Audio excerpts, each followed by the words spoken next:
Hello everyone. Today I'm gonna present my term project about image denoising using spatial and wavelet based methods. Let's start. Nowadays, noise is everything, and we have noise in any image like videos, photos, and in order to use these photos, videos, and generally the data, we should reduce the noise. We should reconstruct the data. And in order to reconstruct the data, we have some methods. And in this project, I'm gonna compare them with some metrics, mathematical metrics, and we are going to look at a total view. Which method is good, which method is better for which situation, like this. Let's go on with the introduction part. In the industry, we have different kinds of noise, but mostly the common one is additive white Gaussian noise. And there are some methods, there are some common methods, and these methods are the basics of advanced methods. There are some methods like Gaussian filtering, bilateral filtering, and wavelet-based filtering. And after introduction, I'm going to get into the details. Also, we have some peak signal noise ratio and structural similarity index, and we are going to use them for comparing the results, the reconstruction quality. Also, I used Berkeley segmentation dataset for BSD6841 project because it's widely used in the literature and it's suitable for my project. Let's go on with previous studies. First of all, let's start with spatial domain denoising methods. And first of all, let's define what is spatial domain. Spatial domain means in the reconstruction method, you have direct access to the pixels, pixel intensities. You can estimate, you can calculate the pixel intensities. And this is spatial domain. Piao investigated Gaussian filter based on denoising methods, based on noise reduction, and actually it was good. It was a good start, but there was some problem. The method cannot operate good in high level of noise. And also the second problem was the Gaussian filtering generally makes a good reduction in noise, but the aids of the photos were too blurred in Gaussian filtering. And in order to make filtering good in aids, a new method have outcome. The new method is bilateral filtering, and when compared to the Gaussian filtering, bilateral filtering made the aids better. I will show the examples. Bilateral filtering made the aids better in the reconstruction, and this was the solution to the age problem. But still there was a problem in these years. Still, when the noise level is increased, the photos reconstruction quality is decreased. And after that, there is one more method, transform domain and wavelet based denoising. And let's talk about what is transfer domain. Transfer domain is quite different from spatial domain because you are not directly accessing the pixels here. It's a different method. Also, I will go into the details of the method which is found by Portilla. Let's go on.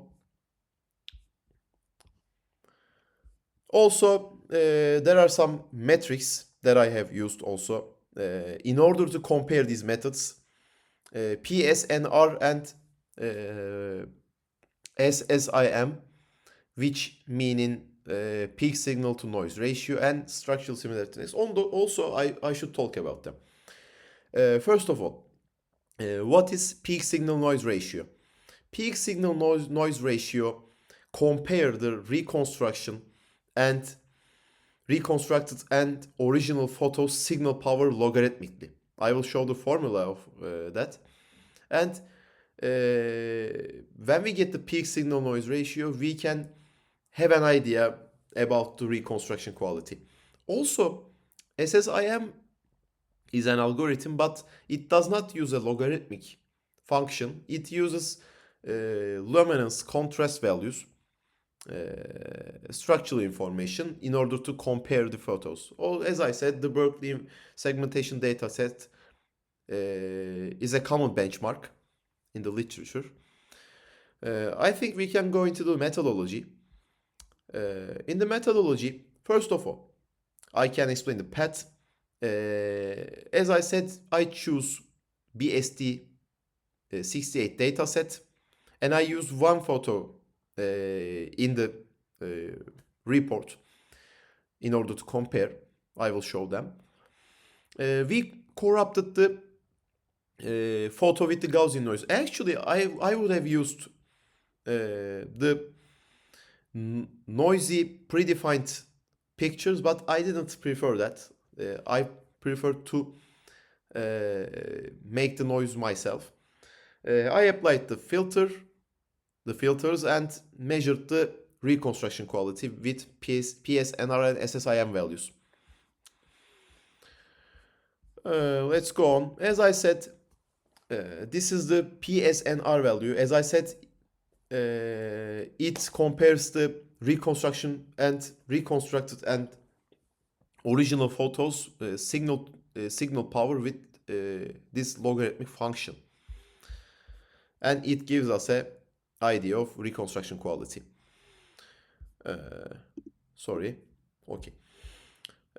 We use Gaussian filtering as a denoising method, bilateral filtering, and wavelet-based denoising. And we compared them with PSNR and SSIM values.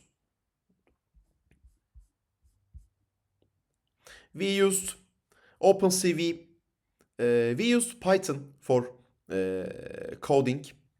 We use OpenCV for filtering.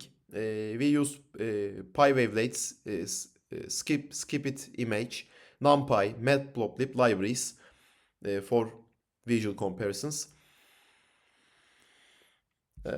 These libraries were enough for me, and we can go on to experimental results. I will show you some tables and I will show you some visual comparisons. First of all, let's go on with qualitative results. Here, I'm going to zoom.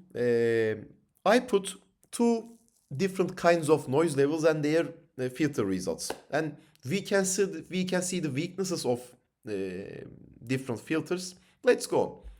First of all, if I can zoom, it would have been better. Okay, this is the original photo taken from the Berkeley segmentation dataset, and when we look at this photo, this is the standard deviation 25 noisy version. After that, we implement the filter. This is the Gaussian filtered one. This is the bilateral filtered one, and this is the wavelet filtered one. We can see that the aids are not good in Gaussian filter, but in bilateral filtering, the aids are better, but the general reconstruction is not good. Not good as Gaussian filtering. In wavelet filtering, the result is too bad according to when we compare with bilateral and Gaussian filtering in standard deviation 25. And I will go into the details. Let's go on with the second standard deviation example. Again, this is the original photo. This is the noisy with standard deviation 5. As you can see, the noise is quite reduced with noise. The standard deviation is 5. This is the Gaussian filtering result. This is the bilateral filtering result. As you can see, the results are better because the noise is decreased. The starting noise is decreased. And look at the wavelet result here. Wavelet filtering gave us an incredible result here. When we compare the wavelet's result with Gaussian and bilateral filtering, wavelet is quite better. But this is because of the transform domain application, and also this is a problem of wavelet method. In wavelet denoising, when we increase the noise, the results get quite bad. But when the noise is too low, this is an incredible result when we compare to bilateral and Gaussian filtering. As I said, for standard deviation 25 and 5. And this is the mathematical explanation. For standard deviation 5, 15, 25, 35, 50. And the greater PSNR is the greater reconstruction qualities. As you can see, when we increase the standard deviations, the filter's performance decrease. But when we compare them each other, for example, the reduction in the performance in the wavelet filter is too bad. For example, from 30 to 26 to 24. But the other filters have some standards. For example, 66, 66, 65, 66 almost. And as I said, this is because of the transform domain. But it has some advantages and disadvantages. Also, the greater SSIM value, similarity index value, is the greater the reconstruction. As you can see, the reduction from 0.78 to 0.87 to 0.70 is too big when we compare to Gaussian and bilateral, when the noise increased. Also, these are the graphs that I get from Python. As we can see, the wavelet filter decreases directly, but the other filters are not. The other filters are decreasing linearly, and this is the common one. Also, we can see the SSIM graph, and I put a total graph here. As we can see the wavelets and as we can see the PSNR and SSIM totally. As we can see, the performance decreases directly in wavelet, but the other filters are trying to protect their standards. Let's go on with the summary and experimental findings. The experimental results demonstrate that no-signal denoising method is optimal for all noise levels. For example, if the noise is quite low, we can use the wavelet method. It gives us incredible solution. But if the noise level is high, we cannot say the same thing. So there is no one method ideally. Wavelet-based denoising performs especially well at low noise levels.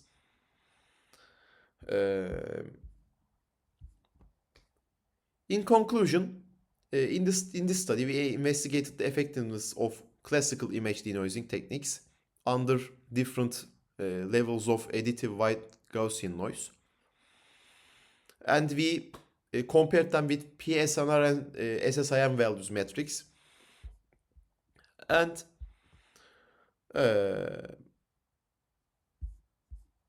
this is the end of my presentation. Overall, this study emphasizes the importance of selecting denoising techniques based on noise characteristics. As I said, in future work we may see different methods. These are my references. Also, I put my appendix into the report. It can be checked. Thanks for listening to me. Goodbye.